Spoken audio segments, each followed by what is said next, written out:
உன்னை டெவலப் பண்ணிக்கிறதுக்கு, உன்னோட குவாலிட்டிஸை டெவலப் பண்ணுறதுக்கு அந்த 20-30 minutes is the sacred time in your life. உன்னை நீ எதிர்காலத்துக்காக தயார் பண்ணிக்கிற டைம். அந்த டைமில் குறை சொல்லாத, அந்த டைமில் பிரச்சனைகளை பார்க்காத. இந்த 30 minutes to develop my self. நான் யாரை ஆகணும்னு நினைக்கிறனோ டு டெவலப் மை செல்ஃப். வேலையை ஆரம்பி.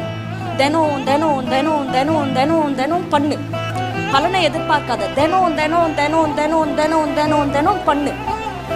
ஒன்ஸ் யூ ரிப்பீட் தட், ஒரு ஃபோர்ஸ் ஆரம்பிக்கும். உனக்கு ஃபர்ஸ்ட் பண்றப்போ அந்த ஃபோர்ஸ் தெரியாது.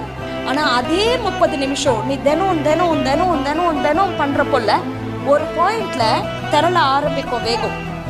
ஒரு அலை வர ஆரம்பிக்கும். அப்புறம் அது சுனாமியா மாறும். அதுக்கப்புறம் வாழ்க்கையில உனக்கு எவ்வளவு ஃபோர்ஸ் எதிர்க்க வந்தா